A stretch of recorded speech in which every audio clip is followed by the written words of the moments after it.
Did you know FND has been around for over 4,000 years and was even documented in ancient Egypt? So if you have been told FND or functional neurological disorder is a new diagnosis or just a mental health trend, you're not getting the full story. The truth is this: it's been misunderstood for centuries. So in today's video, I'm going to walk you through a fun, not so fun, history of how FND evolved and why there is still a lot of stigma, confusion, and misunderstanding happening, unlike any other disorders. So let's dive in. For those who don't know me, my name is Dr. Lee, a pediatric health psychologist and the founder of Teen FND Academy, an online coaching program to help teens with FND and their parents like you to get their lives back. Because I firmly believe, like 100%, recovery is possible for these teens with FND and they deserve so much better in their lives because I have walked the path just like them. So why are we only now learning how to treat FND the right way? So let's take a look back, because history might explain exactly why families today still feel confused. This sounds kind of odd, but ancient Egyptian text from 1900 BC describes these mysterious physical symptoms like paralysis, tremors, fainting, especially in women. And these were, get this, believed to be caused by a wandering uterus.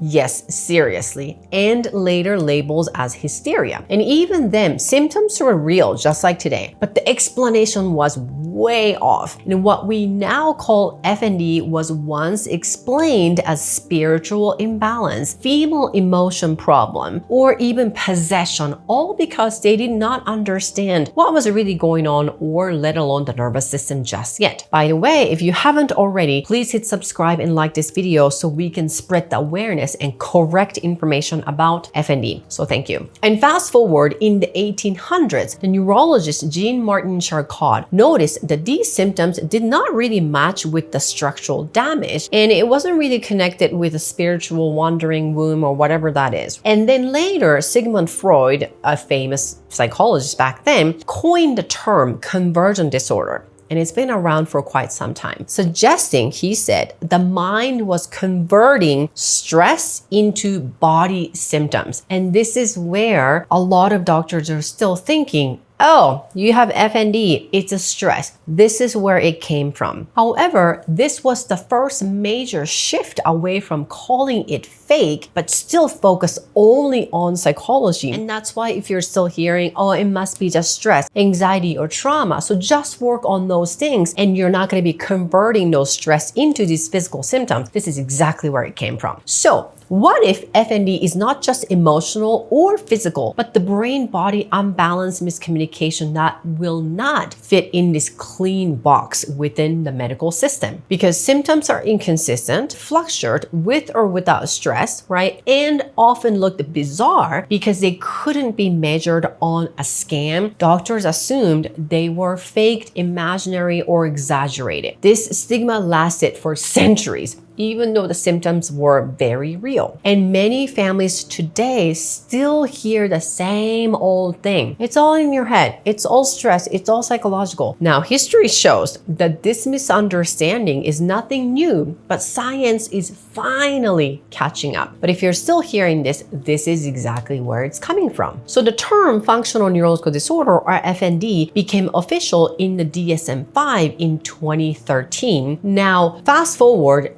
as of today, technically, functional neurological disorder is called functional neurological symptom disorder. So it's FNSD, but just for the sake of conversation, I'm just going to keep it as FND. The modern neuroscience also shows this is more of a software problem. The brain is misfiring even though there's no structural damage. The good news is though, the tools like functional MRI can now see quote unquote FND patterns in real life, proving this is real and retrainable. It has nothing to do with the possession or hysteria or all of the other ancient myths that have been around and lingering for all the time, because now the neuroscience is finally catching up. So we are getting more accurate and really a good understanding of what FND is. So that shift, we stopped asking, well, where is the injury? And started asking, what's the brain actually doing? Like what's happening in our brain? The Family Guy shares a handful of practical strategies to help you get out of this survival mode. And it shows why our structured approach gets such a strong result. Grab it from the description below. It is free. So for centuries, FND was stuck between its neurology and psychology/psychiatry.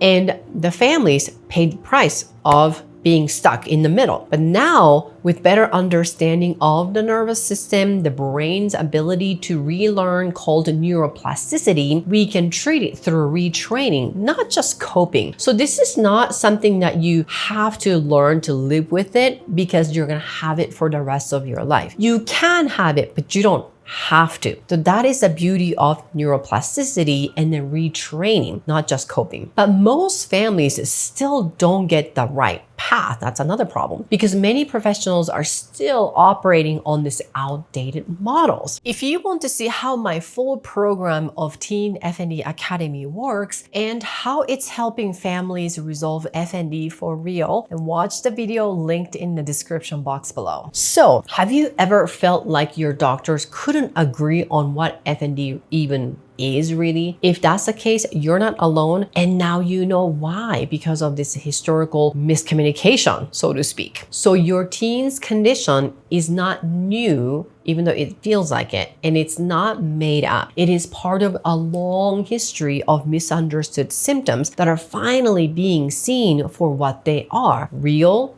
physical, and retrainable. So if you want to know the difference between FND and hysteria, then watch this next video.